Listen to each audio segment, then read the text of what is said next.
All right, so I'm here with another video. I just want to let you know that I know I've been I haven't been putting up as much content, and I'm gonna try to put up more content um, in the coming days. I mean, I don't know. I might have a good day where I just put up a whole lot of content, kind of make up for days of not that much content. I don't have that much content today either.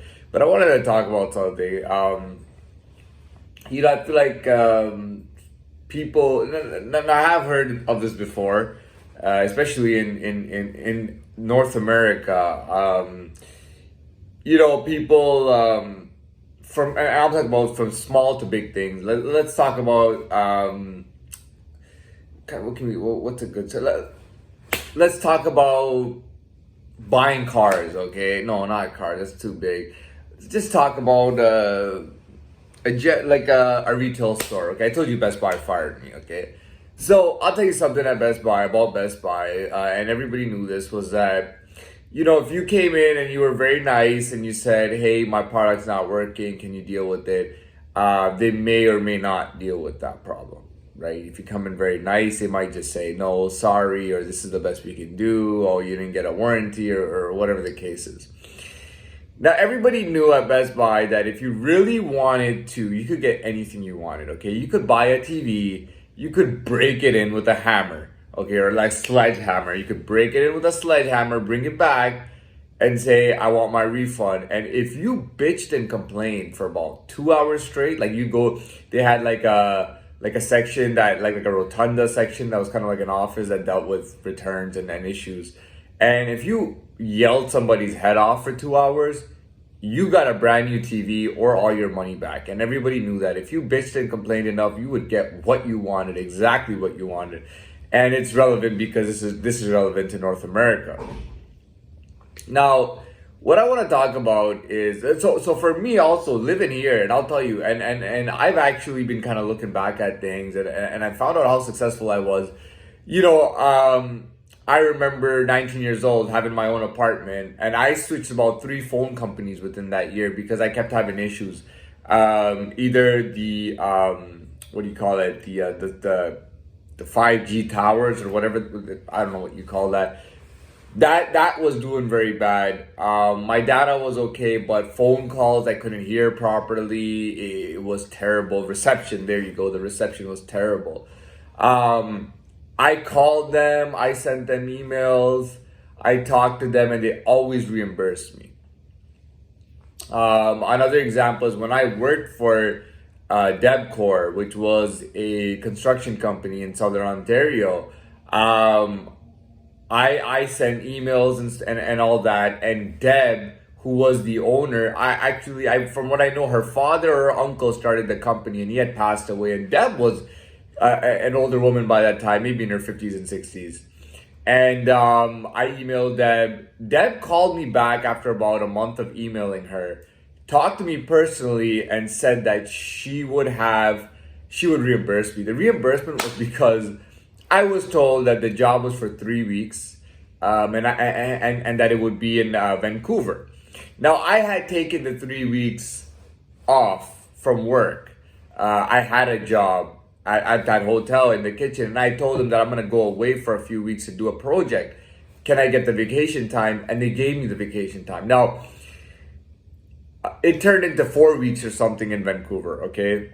I don't know if it was 3 or 4 weeks, something like that.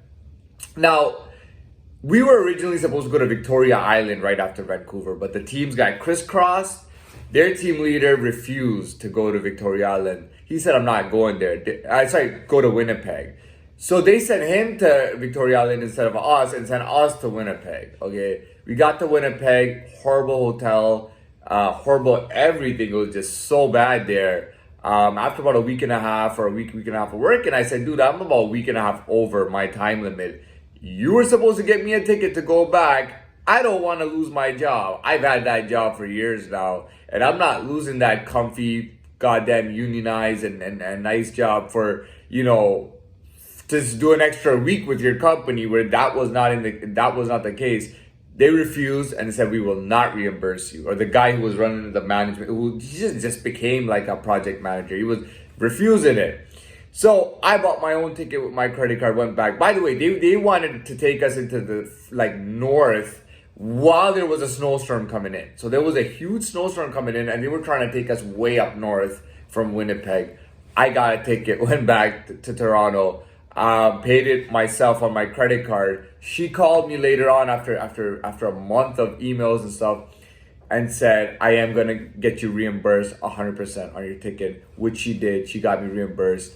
I talked to my original team lead. He told me, he said, you know, Deb's going to do it. Well, before he said, Deb's going to call you, Deb's going to do it. Deb's going to get it done. And you're going to get it. And he knew that I was a good guy because I was genuinely working, honestly working. And everything I told him about myself, I kept up. I never drank. I never did any drugs. And there was a lot of that going on. They didn't want me to do that because we had basically like a sober unit, which was supposed to be sober.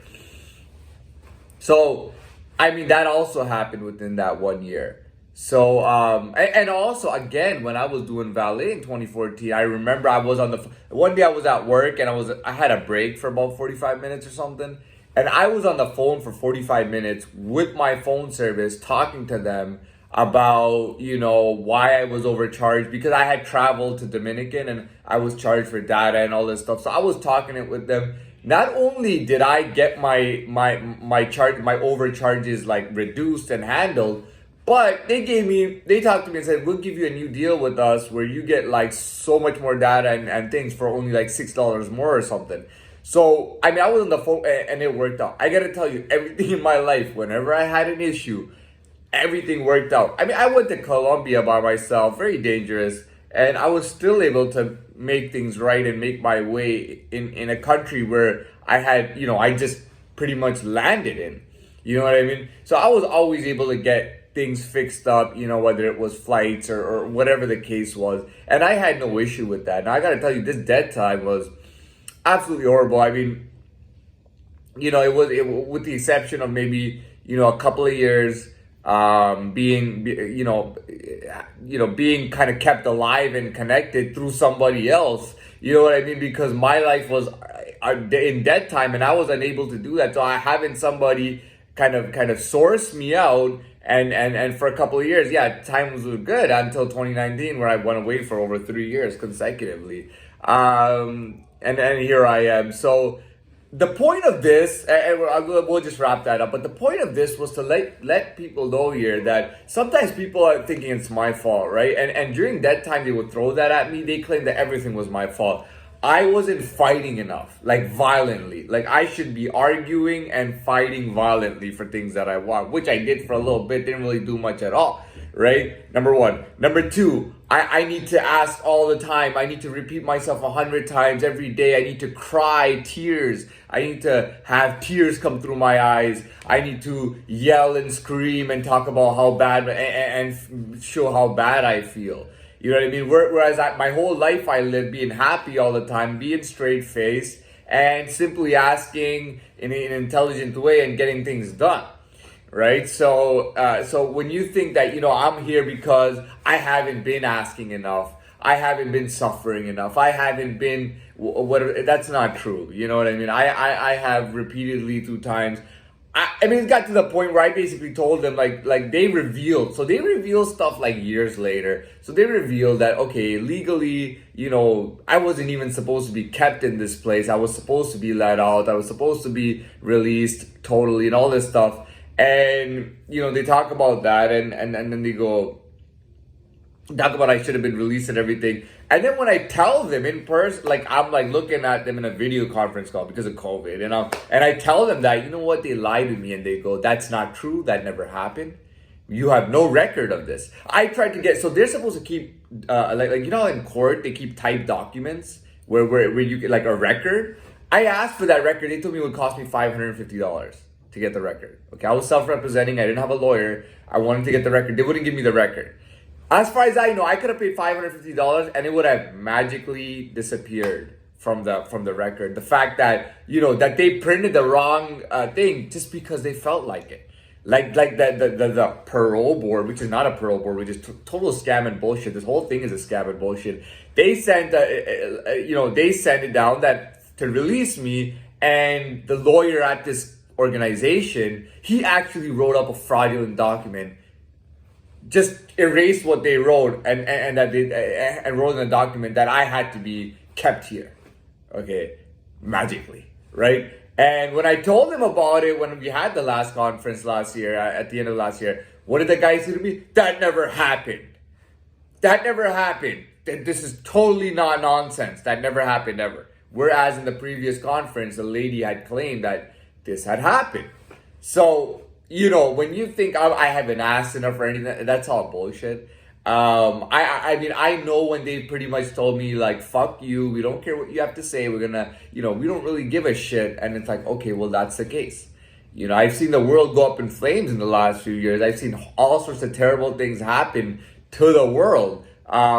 You know, and I've seen that happen. I've seen the world go through that. And I think I was thinking, what a stupid world. Like, you know, like, why would you just not want to be, you know, for the whole world to be in a better, you know, I didn't understand all that. But today I feel like I'm alive, I'm here, and I'm letting you know that it's not that you know, they lie, they tell so many lies. They say that I enjoy being here, that I like it, you know, that they can keep me for life, you know, and they say those things all the time. Oh, I enjoy, yeah, I really enjoy being here. Look at my fucking room, man. It's the size of my cell when I was in jail.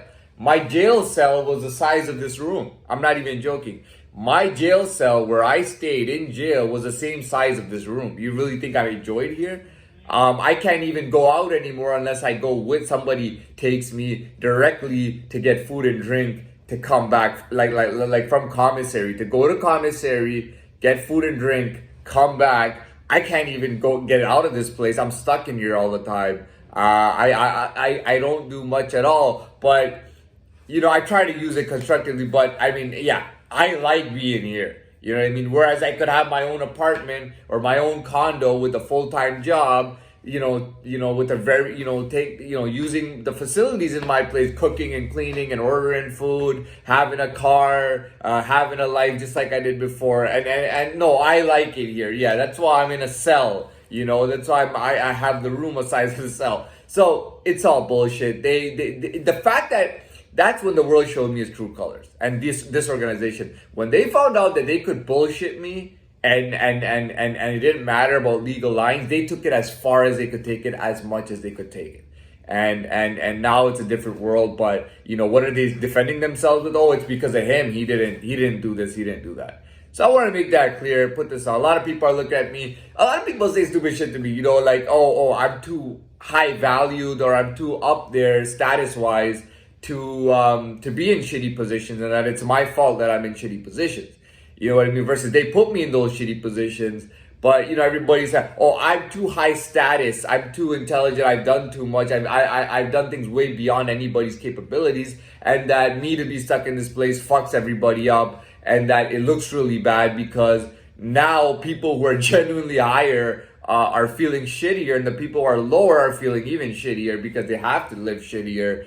Somebody who's been way beyond, just done everything to the top of the top, is basically being treated at the bottom of the bottom. I mean, believe me, they throw it in my face. I've told you, they'll throw it in my face. Any race guy or any retard, any guy who's done any kind of retarded thing that, oh, he's ahead of you. Guess what? You like it or not, he's going to be right ahead of you. You know, you got Indian people saying, oh, Indian people will be ahead of you. You got blacks saying blacks will be ahead of you. You got Chinese people saying and showing to me every day, even today, oh, this Chinese guy is going to be ahead of you. And you're not going to get everything that you want. You can't choose to get the things you want. This Chinese guy is going to be ahead of you. You know what I mean? They throw it in my face every day, and yet it's my fault. And all these people are looking at me, oh, yeah, you know, you're too high status to allow that to happen. Yeah, it was my fault, right? It was my fucking fault. Anyways, I'm done.